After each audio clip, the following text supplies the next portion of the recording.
दोस्तों, हर कोई अपने जीवन में धन चाहता है, ऐश्वर्य चाहता है, ईश्वर की भक्ति भी कुछ लोग चाहते हैं, लेकिन धन संपत्ति आने पर कुछ लोग भूल जाते हैं। लेकिन कुछ लोग उस वक्त भी ये बात याद रखते हैं कि ये धन संपत्ति हमें किसने दी है, उसका धन्यवाद करना है। ऐसे ही कुछ योग बनते हैं और ऐसी ही कुछ तिथियां होती हैं और ऐसी ही कुछ पवित्र तिथियां होती हैं, पवित्र मुहूर्त होते हैं। आगे मौका है अक्षय तृतीया का, जिस पर धन योग बनता है और ये धन योग किस तरह से आपके जीवन में लाभ लेकर आने वाला है, इस पर बात करेंगे। नमस्कार, मैं हूं आशीष त्रिपाठी, आपके साथ हमारे साथ हैं आचार्य चंद्रमणि शुक्ला जी। बहुत बहुत स्वागत है। नमस्कार जी, राधे राधे। पंडित जी, अक्षय तृतीया, देखिए, जब अगर मैं थोड़ा इस नाम के शब्द में जाऊं तो अक्षय, जिस मतलब इससे ये पता चलता है कि इसका क्षय नहीं हो सकता, लेकिन इसका तृतीया तारीख से क्या संबंध है? अक्षय तृतीया का शाब्दिक अर्थ क्या हमें निकालना चाहिए, इस बारे में पहले कुछ बताइए। देखिए, अक्षय तृतीया पर आने वाले पर्व या अक्षय तृतीया क्यों मनाई जाती है, इसके कई कारण हैं जी।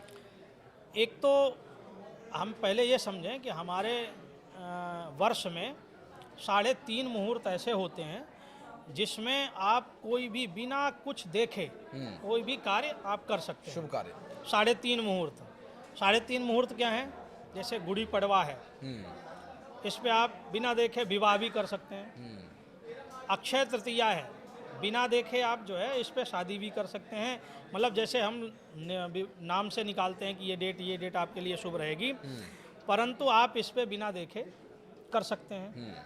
दशहरा है, ये बिना देखने वाला मुहूर्त है, इस पे आप गृह प्रवेश करना है। विजयदशमी वाला पर्व विजयदशमी, जी। गृह प्रवेश कर सकते हैं, कुछ भी कर सकते हैं, बिना देखे आप कर सकते हैं, किसी से पूछे। दूसरा है, तीसरा जो 3.5 मुहूर्त कह रहा हूँ मैं, आधा जो मुहूर्त है वो क्या है? दीपावली की दीपावली के बाद आने वाली प्रतिपदा, आधी प्रतिपदा, ठीक है जी। जो ये 3.5 मुहूर्त क्या होते हैं, इनमें आप बिना किसी से पूछे कोई भी कार्य कर सकते हैं। अब आते हैं हम अक्षय तृतीया पे। अक्षय तृतीया को भगवान परशुराम जी का जन्म भी हुआ था, इसलिए भी खास है। दूसरा, सतयुग का प्रारंभ भी अक्षय तृतीया तिथि से ही हुआ। अक्षय बाद में कहूँगा, पहले तृतीया तिथि, वैशाख शुक्ल पक्ष की जो तृतीया तिथि है, इस पर भगवान परशुराम जी का जन्म। दूसरा, सतयुग का प्रारंभ। तीसरी बात है, माँ अन्नपूर्णा मैया का जो है जन्मोत्सव भी इसी समय मनाया जाता है। चौथी बात है, भगवान भोलेनाथ ने इसी दिन लक्ष्मी और कुबेर की पूजा के लिए भी कहा। अन्नपूर्णा मैया की भी पूजा इसी दिन होती है। पांचवी बात, जो सबसे बड़ी बात कहूँ यहाँ पे, इसी दिन सुदामा जी भगवान कृष्ण के पास पहुँचे थे, अपने मित्र के पास। जब भगवान ने 3 मुट्ठी चावल जो है लिए उनसे, और लेकर के उन्होंने 2 मुट्ठी खा लिए और 2 लोगों की संपदा प्रदान कर दी। तो उस दिन सुदामा जी को भगवान कृष्ण ने कृतार्थ किया। तो ये सारे जो ये योग बनते हैं, अक्षय तृतीया के समय बन रहे हैं, और इसीलिए इस तृतीया तिथि को कहा गया अक्षय। अक्षय का मतलब जिसका कभी कोई क्षय ना हो। अब इस तृतीया, भगवान श्री कृष्ण के पास सुदामा जी पहुँचे। सुदामा जी का तात्पर्य यहाँ पे सुदामा, अब कहा जाए कि सुदामा जी पहुँचे थे तो हमारी क्या विषाद है, हम क्या हैं? ये तो सुदामा जी गए थे ना। हम ये भी, कई लोग प्रश्न ये कर सकते हैं कि भाई वहाँ तो सुदामा जी गए थे, हमारा क्या तात्पर्य है? तो सुदामा का तात्पर्य प्रतीकात्मक है, किसी व्यक्ति से नहीं है। प्रतीकात्मक है, हाँ, किसी व्यक्ति से नहीं है। सुदामा नाम का अर्थ क्या होता है, पहले ये समझ लें। सुदामा का अर्थ होता है सु मने सुंदर, दाम मने चरित्र। सुंदर चरित्र वाला, अच्छा, अर्थात जो अच्छे चरित्र वाला व्यक्ति है, वो कोई भी हो भगवान के पास पहुंच सकता है और भगवान की कृपा को प्राप्त कर सकता है। तो भगवान किसे मिलते हैं? अच्छे चरित्र वाले को। चरित्र का तात्पर्य है कि आपका स्वभाव, आपका मन कैसा है, आप वहाँ पहुँचते हैं तो आपको उनकी कृपा प्राप्त होगी। तो अक्षय तृतीया का महत्व क्या है कि उस दिन कई ऐसी घटनाएं घटी। और एक और है कि उसी दिन जो है वेद व्यास जी के द्वारा कहा गया महाभारत और वे जो है वेदों का आरंभ, ये गणेश जी ने उसी दिन से लिखना प्रारंभ किया। अर्थात उस दिन ऐसे ऐसे कार्य हुए उस तृतीया तिथि को, जिसे हमने अक्षय कह दिया। अर्थात उस दिन का किया हुआ कोई कार्य जिसका क्षय नहीं होगा। तो इसीलिए इस दिन हम लोग इस दिन को बड़ा खास मानते हैं।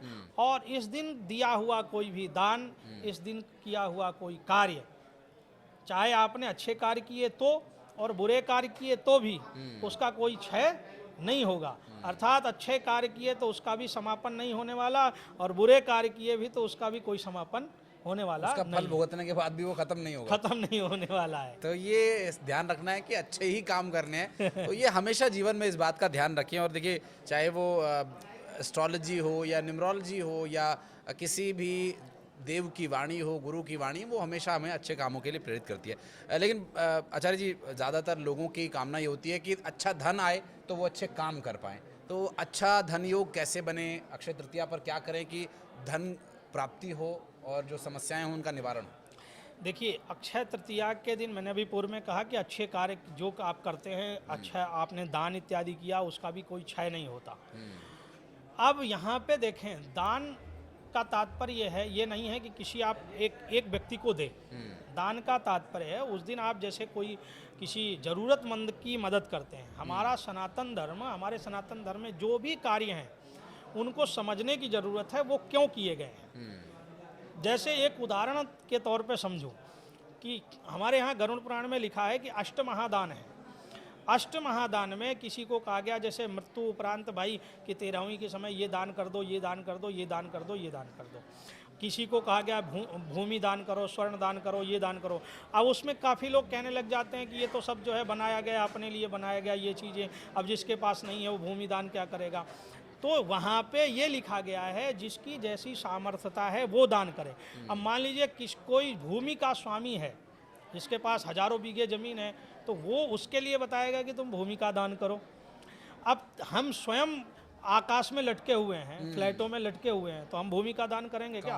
तो हमारे पास खुद ही भूमि नहीं है तो हम कहाँ से दान करेंगे? भाई हम भी तो आसमान में ही लटके हुए हैं। ठीक है, तो वहीं अब वहाँ पे अष्टमहादान गया वही भाई मरते समय भी किसी के पास नहीं है कुछ, तो क्या करे? बोले भाई उसमें अष्टमहादान में नमक का बताया गया है, तो क्या वो 5 रुपए का नमक ला करके दान नहीं कर सकता? इतना तो वो कर ही सकता है। दान का तात्पर्य ये है कि हमारी भावना क्या है उनके प्रति, और हम कहाँ दे रहे हैं। देने का तात्पर्य क्या है? जो जरूरतमंद व्यक्ति है उसको देना चाहिए। अक्षय का अब यह मैंने इसलिए ये उदाहरण दिया कि ये अक्षय कैसे होगा। अक्षय तभी होगा जब आप किसी ज़रूरतमंद की मदद करेंगे। मान लीजिए उस दिन कोई विद्यार्थी है जिसकी पढ़ने की इच्छा है, परंतु उसके फीस के लिए उसके पास पैसे नहीं हैं, तो आपने उसका एडमिशन करवा दिया, उसकी फ़ीस में जमा कर दिया, ये भी दान हो गया।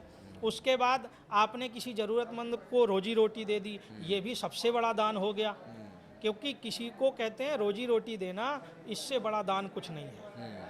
किसी की जीविका चला देना, तो ये दान कर दिया आपने। या किसी की आपने कोई हॉस्पिटल में है उसके पैसे के लिए मदद कर दी, ये भी दान हो गया। तो अगर कम शब्दों में कहें तो जो जरूरतमंद है उसकी जरूरत को आप अगर पूरा कर सकते हैं तो आप पूरा कर दीजिए, उससे उसको लाभ मिलेगा, तो उसका लाभ, उसका प्रतिफल जातक को मिलेगा। लेकिन एक चीज पंडित जी, ये सोना खरीदना, ये अक्षय तृतीया पर कोई धातु की ऐसी महंगी धातु, चाहे वो सोना हो चांदी हो, लोग खरीदते हैं, तो इसका क्या मतलब होता है? इस ऐसा करने के पीछे क्या लाभ होता है, ये बताइए। देखिए, एक चीज़ ये हमारे यहाँ कहा गया कि ये इस दिन खरीदो, ये इस दिन खरीदो, ये इस दिन खरीदो। ठीक है, इसका तात्पर्य क्या है कि सोना खरीदते हैं आप, सोना कौन खरीदेगा? पैसे वाला ही तो खरीदेगा। जिसके पास नहीं है वो क्या खरीदेगा? और सोना वैसे भी इतना महंगा जा रहा है, तो कौन खरीदेगा? तो तात्पर्य ये है कि आप उस दिन आप क्या इन्वेस्ट कर रहे हैं। अक्षय का है मतलब आपने सोना खरीद लिया, तो अब उसे आप जल्दी बेचेंगे भी नहीं, तो आपका वो इन्वेस्ट हो गया, तो वो आपके कहीं ना कहीं काम आएगा, तो वो अक्षय ही हो गया एक तरह से। अब जिसके पास नहीं है वो बेचारा क्या करे? तो माता लक्ष्मी का और कुबेर का वो दिन है, भगवान परशुराम का वो दिन है, भगवान श्री कृष्ण ने सुदामा पे उस दिन कृपा करी, तो वो दिन भी है। तो उस दिन को ध्यान में रखते हुए आप जैसी जिसकी सामर्थ्यता है, अगर सोना खरीदने की आप स्थिति पे हैं तो आप उस दिन सोना खरीदिए और लक्ष्मी मैया की पूजा करिए, उसको अपने पूजा स्थल पर रखिए, उसकी पूजा करके तब अपने आप भंडार पर रखिए। ये तो एक ये हो गया। दूसरी बात है कि उस दिन अगर आप सोना नहीं खरीद सकते तो सोना चांदी दोनों धातुओं के लिए कहा गया, वो भी नहीं कर सकते हैं, तो आप उस दिन जैसे छोटी छोटी चीज़ें हैं उनसे आप माँ लक्ष्मी की पूजा करें तो वो आपके लिए लाभदायक होगा। जैसे सरसों के दाने आप ला करके और माँ लक्ष्मी के सम्मुख रख करके उनका पूजन करके उनको अर्पण करें और उस सरसों के दानों को घर में बिखेर दें, जिससे आपके घर में माँ लक्ष्मी की कृपा बनी रहे, लक्ष्मी का गमन कभी भी ना हो आपके घर से। तीसरी चीज़ है धनिया और गुड़। लक्ष्मी जी को धनिया और गुड़ अति प्रिय है, तो साबुत धनिया और गुड़ इसको भी आप जो है खरीद करके लाएं और माँ लक्ष्मी की पूजन करके उनका भोग लगा करके स्वयं उसका प्रसाद ग्रहण करें। और उस धनिए के कुछ दानों को जैसे 11 और 21 दानों को बांध करके आप अपने धन स्थान पर रखेंगे तो वो भी अक्षय होगा। तीसरा है सेंधा नमक। आप सेंधा नमक ला करके, नहीं भाई जिसकी जैसी सामर्थ्यता है, मैंने पूर्व में ही कह दिया कि ये जरूरी नहीं कि आप जो है आप धनवान हैं और आप ला करके सेंधा नमक ही आप करें, आपकी जैसी सामर्थ्यता है, जिसकी जैसी सामर्थ्यता है तो सेंधा नमक ला करके वो भी आप नमक ला करके आप कहीं किसी को दान करते हैं तो उस दिन भी आपको लक्ष्मी माँ की कृपा प्राप्त होगी। उसके अलावा है कौड़ी। पहले कौड़ियाँ आती थीं, तो कौड़ियों को ला करके आप घर पे रख करके लक्ष्मी मैया की पूजा करके उनको अपने धन स्थान पे जहाँ पे आप धन रखते हैं वहाँ पे ला करके रख सकते हैं। और है वस्तु जैसे मिट्टी के बर्तन हैं, मिट्टी के बर्तन में भी लक्ष्मी का कहते हैं वास होता है। ठीक है, तो इसीलिए देखिए आप एक चीज़ ध्यान रखिए, मैंने इसलिए कहा कि जितने भी संत महात्मा हैं ये सब जब छोड़ के चले जाते हैं तो पहले इनका जीवन क्या होता है, जब अपना घर गृहस्थी छोड़ते हैं तो ये जाकर के मिट्टी के बर्तनों पे ही अपना जीवन यापन करते हैं। लक्ष्मी की ऐसी कृपा होती है, लक्ष्मी मैया को जो छोड़ता है लक्ष्मी जी उनके पीछे और भागती हैं, और जो लक्ष्मी के पीछे भगता है उससे दूर भगती हैं। तो जब संत महात्मा छोड़ के जाते हैं मिट्टी के बर्तनों में इत्यादि खाते पीते हैं, वो लक्ष्मी उनके पीछे और बढ़ती है, फिर वो लक्ष्मी का ऐसा वैभव हो जाता है कि वो उसी में फंस के रह जाते हैं, जो असली काम था वो भूल जाते हैं। इसलिए मिट्टी के बर्तनों में भी लक्ष्मी का वास कहा गया है। तो आप उस दिन आप कोई घड़ा लेकर के अपने घर पे आइए जिसमें स्वास्तिक बना करके और उसमें जल भर करके रखिए, और चूँकि उसी दिन ये हमारे ग्रीष्म ऋतु भी चालू हो जाती है, तो उस घड़े में रख करके आप जल पान इत्यादि करेंगे तो वो भी उससे भगवान को भोग लगाएंगे तो वो वहाँ भी आपको लक्ष्मी मैया की कृपा प्राप्त होगी। जी पंडित जी, चूँकि जो हमारा आजकल जीवन है वो बहुत भागदौड़ वाला है, शहरों में रहने वाले लोगों के पास उतने कई बार व्यवस्था नहीं होती, कई बार समय की मजबूरी होती है, धन का अभाव वाली, तो आपने कोई ऐसी उपाय बताया नहीं कि जिसमें बहुत ज़्यादा पैसा लग रहा हो, बहुत 100, 200, 500 रुपए के अंदर सारा काम हो जाएगा। अगर सारे उपाय करें तो भी मुझे लग रहा है कि 500 रुपये भी खर्च नहीं होंगे। बिल्कुल। लेकिन फिर भी ऐसे जातक जो नहीं समय निकाल पा रहे, नमक लेने नहीं जा पाएंगे या घड़ा लेने नहीं जा पाएंगे, ऐसे जातकों के लिए जो उनकी जीवनचर्या है, जो सुबह में वो पूजा पाठ करते हैं, धूप अगरबत्ती करते हैं, उसमें वो ऐसा क्या करें जो ये अक्षय तृतीया उनके लिए अक्षय साबित हो? देखो, एक चीज़ तो आपको ये माननी पड़ेगी, किसी भी कुछ भी पाने के लिए कुछ ना कुछ तो कर्म आपको करना पड़ेगा। जी ठीक है, अनायास आपको कुछ नहीं मिल जाएगा, नहीं मिलेगा, और अनायास अगर मिल जाता तो कोई काम ही नहीं करता। इसलिए कुछ ना कुछ तो कार्य आपको करना पड़ेगा। मान लीजिए हाँ ये बात है, चलो ठीक है, आप ये नहीं ला सकते हैं, ये नहीं कर सकते हैं, तो आपको इतना तो आप कर ही सकते हैं कि घर में आपके लक्ष्मी गणेश होंगे, लक्ष्मी गणेश के सम्मुख बैठ करके आप गणेश जी का कोई भी श्लोक उठा करके या लक्ष्मी जी का कोई भी श्लोक उठा करके, माँ लक्ष्मी नहीं भी आपको श्लोक का पता है तो जो है कुछ नहीं कर सकते हैं, जैसे एक मैं आपको एक मंत्र बताता हूँ उसका आप जप कर सकते हैं, और वो भी नहीं कर सकते हैं तो माँ लक्ष्मी को प्रणाम करिए, खीर इत्यादि का भगवान माँ लक्ष्मी को भोग लगाइए, भोग लगा के अपने कार्यों में जाइए। लेकिन हाँ अगर बन सके तो उस दिन आप जो है ज़रूर किसी ना किसी को कुछ ना कुछ जरूर दान करें जो अक्षय हो जाए, अर्थात आपको उसका पुण्य लाभ जरूर प्राप्त हो। और अगर यदि आप कर सकते हैं तो इस मंत्र और श्लोक में अंतर है। इस श्लोक होते हैं लौकिक और मंत्र होते हैं वेद से। तो इस मंत्र का जाप करें। श्रीष्यते लक्ष्मी शपत्न्या बहो रात्रे पार्श्वे नक्षत्राणि रूपमस्विनौ व्याप्तम ईशन्निखाणा मुंबई घाण सर्वलोकम मयि घाण। इस मंत्र का जप करें जिससे आपको लक्ष्मी मैया की कृपा प्राप्त हो। जी, उम्मीद करते हैं कि ये जो उपाय पंडित जी ने, आचार्य जी ने बताए, आपके जीवन में सुख, समृद्धि और वैभव लेकर आएंगे। और आप सभी को बहुत बहुत शुभकामनाएं अक्षय तृतीया की, और ये आपके जीवन में सुख और वैभव लेकर आए, इसी कामना के साथ इस पॉडकास्ट में बहुत बहुत धन्यवाद हमारे साथ जुड़ने के लिए। पंडित जी बहुत बहुत धन्यवाद आपका आने के लिए।